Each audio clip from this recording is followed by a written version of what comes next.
नमस्कार, बहुत स्वागत है आपका डिबेट लाइव बड़ी बहस मध्य प्रदेश में। मैं हूं आपके साथ अमित शर्मा।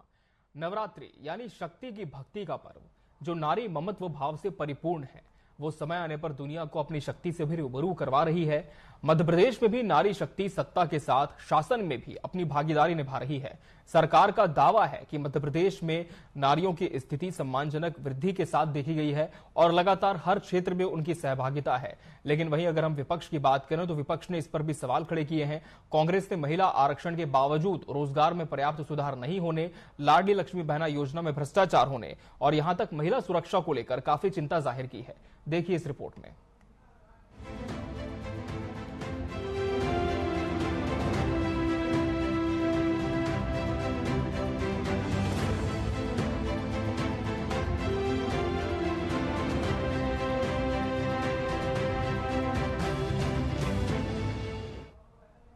नारी सशक्तिकरण के नए सोपान करता मध्य प्रदेश लगातार आगे बढ़ रहा है। पारदर्शी शासन और उसमें महिलाओं की भागीदारी का अनोखा दृश्य मध्य प्रदेश की प्रशासन व्यवस्था की कमान में दिखाई देता है। देवी अहिल्याबाई होलकर और रानी दुर्गावती के नक्शे कदम पर चलती मध्य प्रदेश सरकार दिखाई दे रही है।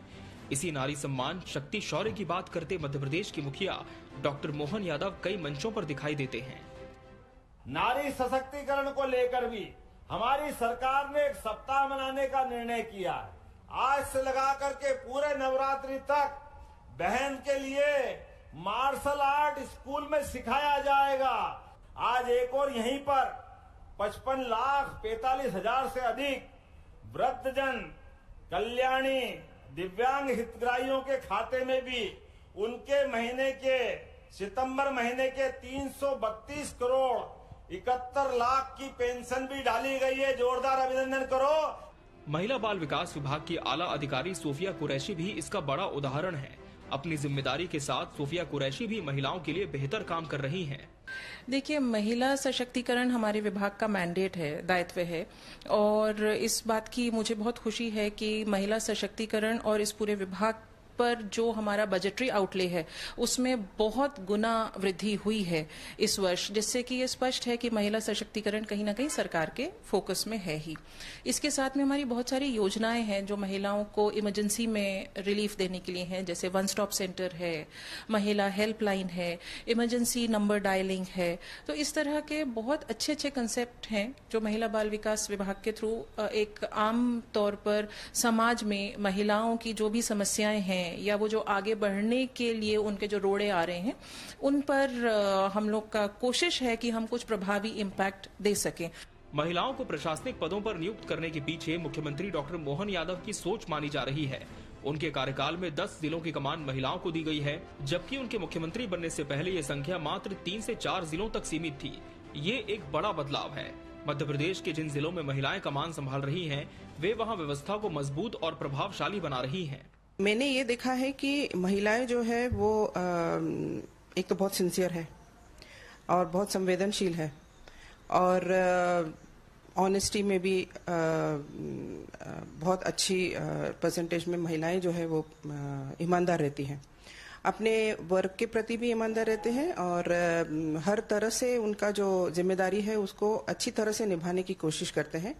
हर जगह एक्सेप्शंस तो रहते ही हैं, बट ज्यादातर मैंने देखा है कि बहुत लगन के साथ महिलाएं जो है वो अपना काम करती है।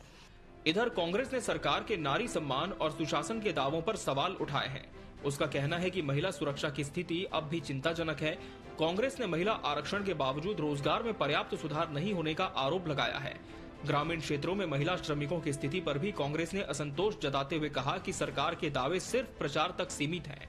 आप जरा उठा के देख लीजिए अपराध के आंकड़े, महिलाओं के साथ कितने गैंगरेप हो रहे हैं, नाबालिग बच्चियों के साथ उन जिलों में जहां आप रानी दुर्गावती को मैं प्रणाम करता हूं, माँ अहिल्या को मैं प्रणाम करता हूं, इन जिलों में सबसे ज्यादा जिनका आप जिक्र करते हैं भाषण में राजनीतिक लाभ लेने के लिए, उन जिलों में कितने गैंगरेप हो रहे हैं नाबालिग बच्चियों के साथ, महिलाओं के साथ।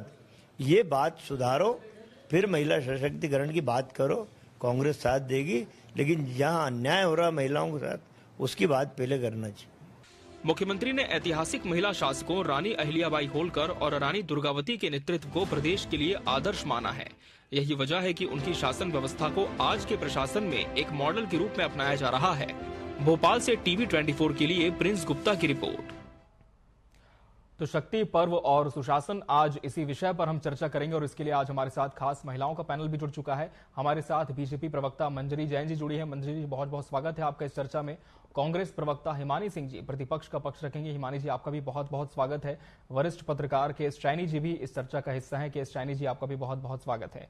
हिमानी जी, सरकार का तो दावा है कि बीते कुछ सालों में महिलाओं की जो सहभागिता है शासन प्रशासन स्तर पर बढ़ी है, लेकिन बतौर विपक्ष आप क्या देखती हैं, महिलाओं की क्या स्थिति इस समय मध्य प्रदेश में है? क्या सहभागिता का जो स्तर है आज वो है जो संतोषजनक होना चाहिए?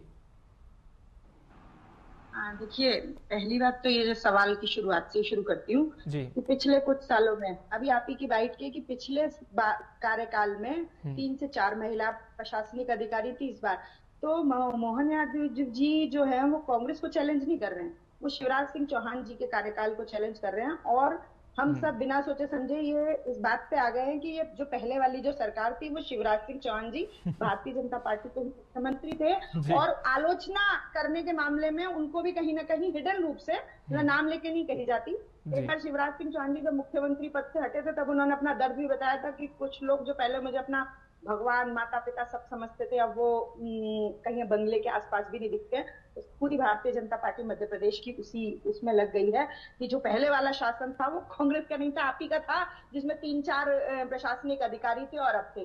दूसरी बात, ये प्रशासनिक अधिकारी जो है ना, ये जो है अपनी बहुत अच्छी बात है, बिल्कुल जो अभी सचिन वर्मा जी ने कहा, मैं बिल्कुल उस पार्टी को आगे बढ़ाते हुए कहना चाहूंगी कि महिला प्रशासनिक अधिकारी, महिलाएं सशक्त हो। लेकिन अगर हम यहाँ पे डिबेट करने के लिए बैठे हैं तो ये सरकार का इसमें कोई योगदान नहीं है। उस समय पे मोहन यादव जी ने हमें स्कूल कॉलेजेस में या इस काबिल बनाने के लिए कुछ नहीं किया था। जो भी प्रशासनिक अधिकारी अभी उनके 6 महीने के कार्यकाल के बाद IAS या IPS इन प्रशासनिक सेवाओं के योग्य बनी है, वो पहले से खुद अपने दम पर इस लायक बनी कि वो इन पदों पर हो पाई हैं। बिल्कुल अच्छी बात है कि, पर फिर भी मैं बोलती हूँ कि बहुत सकारात्मक पहल है। महिलाएं ऐसे पदों पर बैठेंगी तो कहीं ना कहीं आप जो बाकी महिलाएं हैं प्रदेश की, उनको भी इससे वो मिलेगा, बल मिलेगा, बातें करने में आसानी होगी, अपनी जो परेशानियां हैं हम जाके खुल के कह पाएंगे उन प्रशासनिक अधिकारियों से जो महिलाएं हैं। लेकिन मैं ये पूछना चाहती हूँ कि ये प्रदेश की बाकी महिलाएं जो ये NCRB के आंकड़े बता रहे हैं, जो मध्य प्रदेश में पहले बलात्कार, अब तो गैंगरेप और विचित्र प्रकार के जो महिलाओं के प्रति अपराध होते हैं, जो और कहीं होते ही नहीं है, उनके प्रति हमें कहीं ज्यादा सजग होने की जरूरत है। बिल्कुल मैं यही मानती हूँ कि ये जो देवी अहिल्या माँ और दानी दुर्गावती, इनके नाम जो हैं बार बार जो लिए जा रहे हैं, आप उनका अनुसरण कीजिए। केवल राजनीतिक लाभ के लिए बार बार मंचों से उनका नाम लेने से कुछ नहीं होगा। जो प्रदेश की आम महिलाएं हैं उनको सुरक्षित बनाने में अगर हम ध्यान दें तो कांग्रेस पूरा साथ देगी। अपना मंजरी जी, जवाब दीजिए कि जितनी भी महिलाएं आज अच्छे पदों पर हैं, सरकार का इसमें कोई योगदान है? निश्चित तौर पर उनकी योग्यता भी है जिसकी वजह से वो हैं। और दूसरी बात, कांग्रेस ने एक बार फिर से उठाई है कि महिला सुरक्षा के लिए आपकी सरकार क्या कर रही है? लगातार अपराध बढ़ते जा रहे हैं, केवल मंचों से हम बड़ी बातें करते हैं लेकिन धरातल परिस्थिति बहुत खराब भी है। देखिए, सबसे पहली बात तो मैं हिमानी जी की बात का जवाब देना चाहती। फिर उन्होंने कहा कि वो पिछली सरकार के कार्यकाल को ही चैलेंज कर रहे हैं, तो थोड़ा सा मुझे पीछे जाना पड़ेगा उस बात को बताने के लिए कि 2003 में भारतीय जनता पार्टी की सरकार बनी और 2005 में माननीय शिवराज सिंह चौहान जी मुख्यमंत्री बने। हंसने से कुछ नहीं होता है। हिमानी जी सवाल उठाया तो जवाब सुनना पड़ेगा। तो मेरे हंसने पे आप रोक भी नहीं लगा सकती मंजरी जी, कुछ हो या ना हो, बात पूरी करने देते हैं। मेरे हंसने से आपको फर्क पड़ा, आपने बात छोड़ दी। देखिए, आप मैं झगड़ने नहीं बैठी हूँ, आपसे बात करने बैठी हूँ। ठीक है, पहले मैं आऊंगा हिमानी जी, आपका फिर से रुक करूंगा। मंजरी जी, आपकी बात जारी रखें जी। तो इसका जो प्रभाव पड़ना शुरू हुआ जब 2005 में हमारी कन्यादान योजना आई, क्योंकि पहले जो है माता पिता के जब भी घर में बेटी का जन्म होता था तो उसको बोझ समझा जाता था। माता पिता को चिंता सताई रहती थी कि उनका ब्याह कैसे करेंगे, उनकी शिक्षा पूरी कैसे होगी। तो सबसे पहले आई थी कन्यादान योजना, जिसकी बहुत ही ज्यादा तारीफ हुई। फिर उसके बाद आई बेटी लाडली लक्ष्मी योजना, जिसके तहत जो है आज बेटी को लक्ष्मी या वरदान समझने का आज जो काम किया जा रहा है। आप देख रहे हैं कि हमारे समाज में बहुत बड़ा जो बदलाव आया इन 2 योजनाओं की वजह से आया, जो आज बच्ची को भी बराबरी का जो दर्जा देने का काम आज हमारे समाज में हो रहा है। बल्कि अब तो किसी घर में यदि बेटी का जन्म होता है तो उसको बहुत ही ढोल नगाड़ों के साथ घर लेके जाया जाता है। तो ये एक बहुत बड़ा बदलाव इस हिंदुस्तान के अंदर हमको देखने को मिला, क्योंकि मैंने तो बचपन में ये देखा था कि यदि किसी के घर में बेटा हो गया तो घर घर बधाइयां बजवाई जाती थी कि फलाने के घर में बेटा हो गया। ये हमने देखा, हमारे घर परिवार में भी देखा है। तो हिमानी जी, सबसे पहली बात तो आपको ये समझना होगा एक महिला होने के नाते कि कैसे 20 सालों में जो है महिलाओं के प्रति लोगों की सोच बदली है, और कैसे आज 50% नगरीय निकायों में सब जगह आरक्षण होने के बाद पुलिस विभाग में 33% आरक्षण हुआ, शिक्षा विभाग में 50% आरक्षण हुआ। तो वो एक क्रम दर क्रम जिस तरह से महिलाओं को आगे बढ़ाने के लिए सरकार ने काम किया है, भारतीय जनता पार्टी की सरकार ने किया है, उसी को बेटी बचाओ बेटी पढ़ाओ, माननीय मोदी जी ने बेटियों को आगे बढ़ाने, उनको शिक्षा के लिए, और मध्य प्रदेश में तो देखिए बेटी के जन्म से लेकर उसके विवाह तक की पूरी जिम्मेदारी भारतीय जनता पार्टी की सरकार ने उठाई, लाडली लक्ष्मी से लेकर, और आज वही लाडली लक्ष्मी पढ़ लिख कर बड़ी हो गई है और IAS बन रही है, IPS बन रही है। पुलिस विभाग में जहाँ महिलाएं देखने को नहीं मिलती थी, आज वहाँ महिलाएं हैं। तो उसका एक बहुत बड़ा जो आज अपन को आज बहुत बड़ा जो बदलाव देखने को मिलता है, और प्रशासनिक तौर से उनको नेतृत्व देने की यदि किसी ने सोची है तो हमारी भारतीय जनता पार्टी की डॉक्टर मोहन यादव सरकार ने सोची है।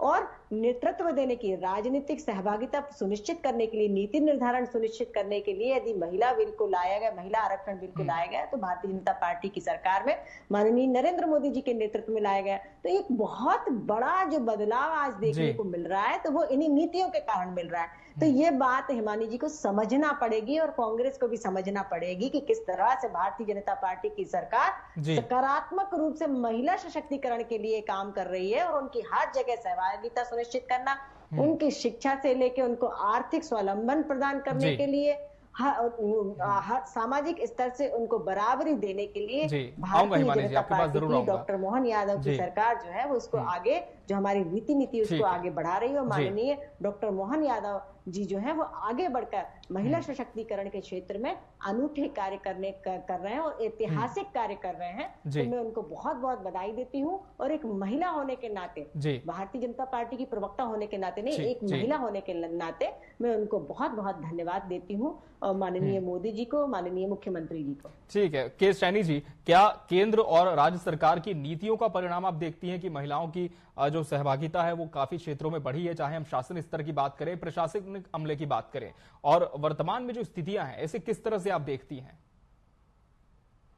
अमित जी, मैं मंजरी जी के बात से सहमत हूं कि शिवराज जी के आने के बाद जो योजनाएं लाए थे शिवराज जी, स्पेशली महिलाओं के लिए केंद्रित योजनाएं लाए थे, लाडली लक्ष्मी, और इनसे प्रदेश में काफी फर्क पड़ा। जो सेक्स रेशियो है सबसे पहले, उसमें चेंज आया है पिछले 10 साल में। अगर आप देखेंगे कि जो पुरुषों के लड़कों के अनुपात में लड़कियों का जो जन्म है वो बढ़ा है मध्य प्रदेश में।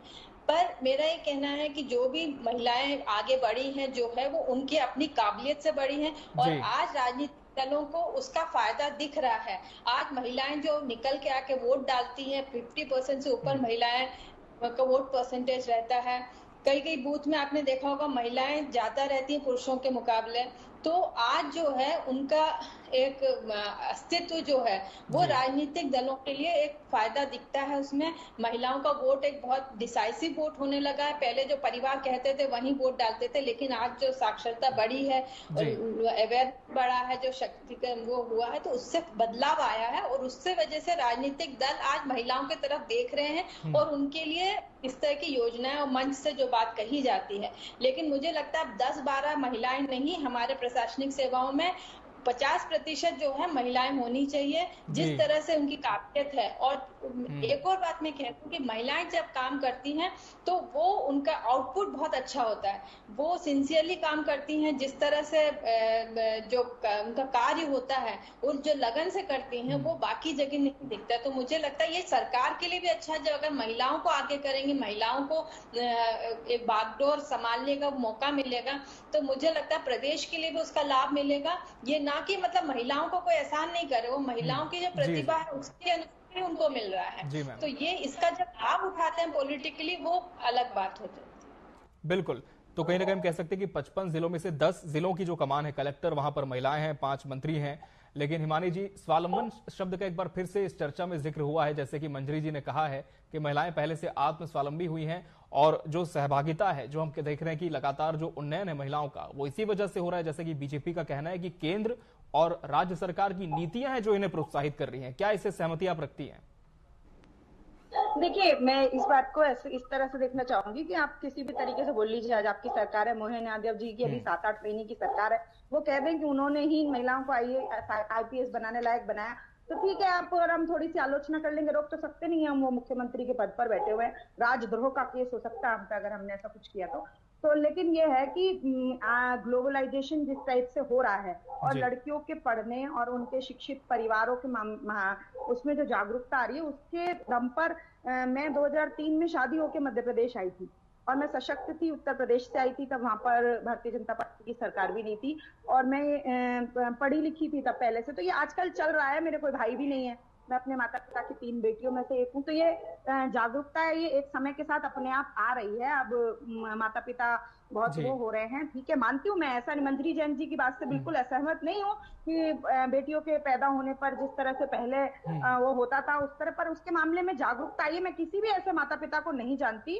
ना मैं खुद ऐसी माँ हूँ, मेरे भी कोई बेटा नहीं है, जो लाडली लक्ष्मी या लाडली बहना के पैसों के वजह से बेटी के जन्म होने पर खुशी मना ले और वो इस बात से डरना छोड़ दे कि उसकी 5 साल की बेटी के साथ मध्य प्रदेश में, अभी भोपाल में, राजधानी में रेप भी हो सकता है, उसके साथ कुछ भी हो सकता है। अगर मैं उसे पढ़ने भेजती हूँ, ट्यूशन भेजती हूँ, कोचिंग भेजती हूँ या कहीं भी भेजती हूँ तो वो सुरक्षित है। मेरे लिए ये ज्यादा जरूरी है। लाडली बहना और लाडली लक्ष्मी के भरोसे पे मैंने बेटियां पैदा नहीं करी हैं कि उनके पैसे से मैं उनका कन्यादान कर पाऊंगी। चलिए मेरी छोड़िए, मैं नहीं मानती कि कोई भी माँ ऐसा कर सकती है। ये समाज में जो जागरूकता आई है उसके आधार पर ये बेटियां बनी, अपने उस पर काबिल बनी। हाँ, मैं इस बात के लिए बिल्कुल श्रेय देना चाहूंगी कि उनको उनका हक देना, उनको वरीयता से स्थान देना ये सरकार की, लेकिन इसके नाते हम विपक्ष के नाते इस बात से बिल्कुल नजरअंदाज नहीं कर सकते कि आप 10 बेटियों को प्रशासनिक अधिकारी बना दें और मध्य प्रदेश में बाकी की बेटियों के मामले में हम महिला अत्याचार में नंबर 1 बने रहे, तो हम आपकी कंप्लीट नहीं थपथपा सकते। पहले उस चीज को करना ज्यादा जरूरी है और मध्य प्रदेश को उस मामले में बहुत नीचे के पायदान पर लाके छोड़िए, तो वो कहीं हमारे लिए बहुत बड़ी उपलब्धि होगी। मंजरी जी, जवाब दीजिए कि घर को सजाने का तस्वुर तो बहुत बात का है, पहले ये तो तय कि घर को बचाएं कैसे। एक पंक्ति यहाँ पर याद आ गई, जैसा कि हिमानी जी कह रही हैं कि आपने प्रोत्साहित तो कर दिया, अच्छे पदों पर महिलाएं आसीन भी हो गई, लेकिन जहां तक सुरक्षा का सवाल है उसे कैसे सुनिश्चित किया जाएगा? देखिए अमित जी, हम तीनों महिलाएं बैठे हैं और हम इस बात को अच्छे तरीके से जानते हैं कि महिलाओं के साथ हमेशा से जो है वो हिंसा होती रही है, चाहे वो यौन हिंसा हो, चाहे शारीरिक हिंसा हो, मानसिक हिंसा हो, इस तरीके की हिंसाएं हमेशा से होती रही है। तो क्योंकि दुनिया में 2 तरीके के लोग होते हैं, या अच्छे लोग होते हैं या बुरे लोग होते हैं। बुरे लोगों के लिए कानून व्यवस्था है, यदि सब अच्छे होते तो फिर हमारे यहाँ न थानों की जरूरत होती न पुलिस की जरूरत होती। बात यहाँ ये आती है कि हमने क्या किया महिलाओं की सुरक्षा के लिए। जब 2012 में निर्भया कांड हुआ था, जब अभी हिमानी जी कह रही थी ऐसे हमने कोई कांड ही नहीं देखे जिस तरीके से अब हो रहा है, तो उसको भी थोड़ा याद रखिए। नहीं, उसके बाद 2014 में आप गलत बोल रही हैं, मैंने ऐसा कुछ नहीं बोला, मुझे कोर्ट मत कीजिए इस तरह की चीज किसी चीज के लिए। हिमानी जी, आपने पहले बोला था, जब आप पहले राउंड में थी तब आपने बोला था। दूसरी बात क्या, आप देख लीजिए, रिकॉर्डिंग देखिएगा बाद में। नहीं, आप बोलिए ना, नहीं आप मुझे कोर्ट मत कीजिए गलत चीज के लिए, प्लीज। आप अपना बोलिए जो बोलना है आपको। मैं अपना बोल रही हूँ, आप सुनिए।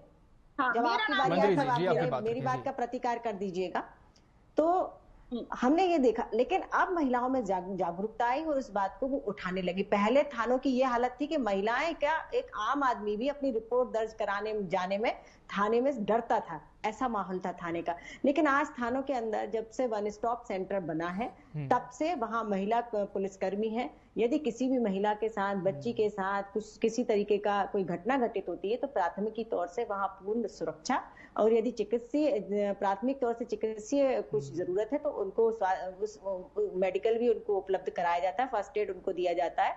यदि किसी महिला के साथ छोटा बच्चा है तो उसको भी रखने की व्यवस्था होती है। तो 8-10 दिन वो उस थाने के अंदर रह सकती है महिला।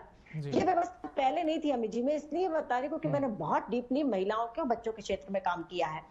और दूसरी बात, आज जो जिस तरीके से बच्चियों के साथ या जो घटनाएं हो रही है, तो ये हम लोगों ने जब इस पर रिसर्च किया, मैं थोड़ा सा बीजेपी की प्रवक्ता तो हुई लेकिन एक समाज सेवी के रूप में भी काम करती, तो मैं आपको बताती हूँ कि जब हमने रिसर्च किया तो जितने भी ये बच्चियों के साथ कांड होते हैं उसमें 95% लोग उनके या तो बहुत जानने पहचानने वाले लोग होते हैं, या उनके परिवार के लोग होते हैं या रिश्तेदार होते हैं। तो कहीं ना कहीं ये परिवार को भी समझने की जरूरत है, कहीं ना कहीं जागरूक रहने की भी जरूरत है कि हमारी बच्ची को हम कैसे अवेयर करें कि हमें इन दानवों से कैसे बच के रहना है। रही बात कानून की, तो मध्य प्रदेश वो राज्य था जिसने सबसे पहले ये अनाउंस किया था कि 12 साल से कम बच्चियों के साथ यदि इस तरीके की कोई घटना होती है तो फांसी की सजा देने वाला पहला मध्य प्रदेश राज्य बना था।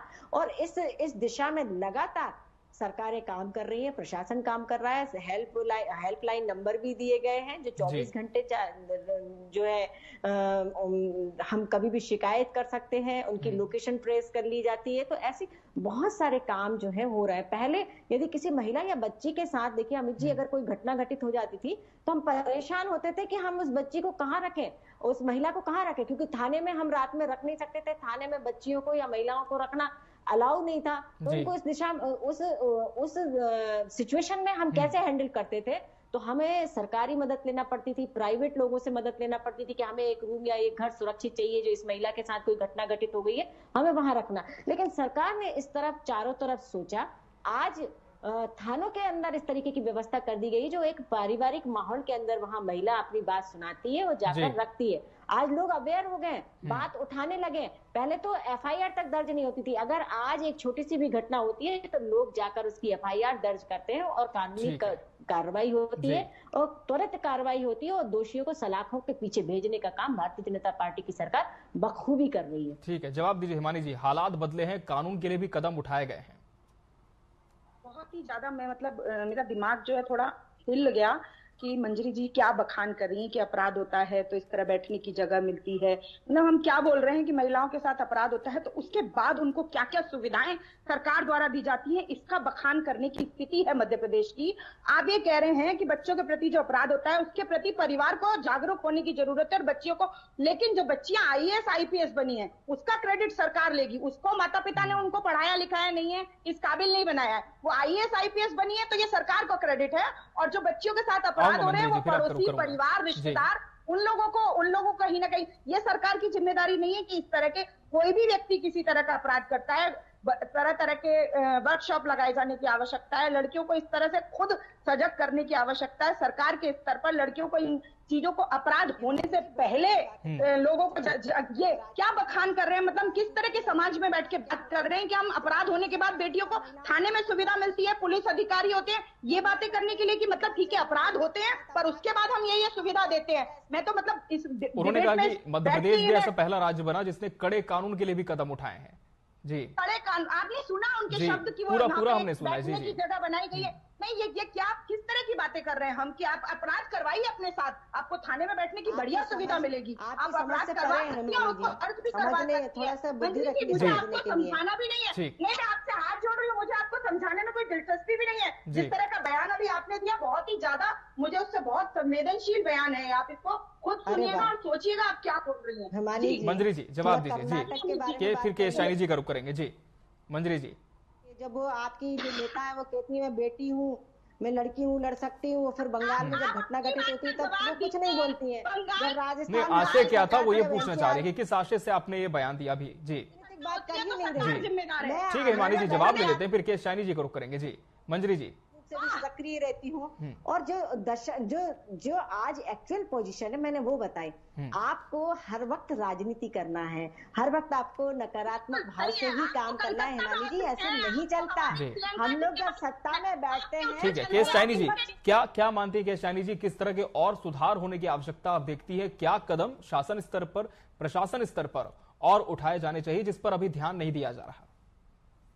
अमित जी देखिए, ये अभी एनसीईआरटी का रिपोर्ट आया है, उसमें मध्य प्रदेश में सबसे ज्यादा रेप केसेस, गैंग रेप और बच्चों के साथ जो हादसे हो रहे हैं उसमें मध्य प्रदेश सबसे ऊपर है संख्या में। और यहाँ पे मातृत्व जो मृत्यु दर है वो भी बहुत ज्यादा है, इन्फेंट मोर्टेलिटी रेट भी यहाँ पे ज्यादा है। मैं ये नहीं कह रही कि मध्य प्रदेश में कुछ इम्प्रूवमेंट नहीं हुआ है, लेकिन अब अभी जो है स्थिति उतनी अभी भी मतलब बहुत अच्छी नहीं हुई है। जहाँ पे अपन पूरे प्रदेश देश में अब देखेंगे तो मध्य प्रदेश का नंबर अभी भी बहुत नीचे आता है सोशल इंडिकेटर्स में आप देखेंगे तो इसलिए अभी बहुत कुछ करने की जरूरत है। यहाँ पे गांव में एक्सेस नहीं है हॉस्पिटल्स का, बच्चों को स्कूल के लिए एक्सेस नहीं है, तो ये सब मुद्दे जो हैं इसको मतलब बहुत कर रहे हैं, उससे इतना धीमा रहता है, उसका चाल इतना धीमा होता है कि वो सब करके आने में बहुत टाइम लग जाता है। और ये सब चीजें फास्ट उसमें करना चाहिए। जो हॉस्पिटल्स का निर्माण होना है, हर किलोमीटर में एक हॉस्पिटल होना चाहिए, हर व्यक्ति को एक्सेस होना चाहिए, डिलीवरी के टाइम में हॉस्पिटल मिल जाए। ये तो रोड ही नहीं है और बारिश होती है तो पूरा सड़क गायब हो जाता है, उठा के लेके जाना पड़ता है। कई केसेस हमारे मध्य प्रदेश में ऐसे देखा गया कि किसी बच्ची को जो है हॉस्पिटल पहुंचाते रास्ते में उनकी डेथ हो गई है। तो ये जो चीजें हैं इसमें एक्सेस मिलना बहुत जरूरी है। और जहां तक रेप और गैंग रेप का केस है, ये कोई पॉलिटिकल मुद्दा नहीं होना चाहिए।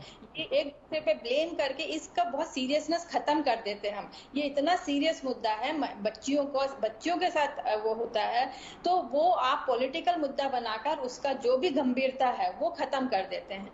तो मेरा एक मानना है कि चाहे बीजेपी हो कांग्रेस हो, इनको सीरियसली लेकर इस पे जो भी कानूनी कार्रवाई हो सकता है और इसको रोकने के लिए जिस तरह से समाज को एजुकेट कर सकते हैं, मानसिकता बदलने की जरूरत है, ना कि इस पे एक दूसरे पे इल्जाम लगाने।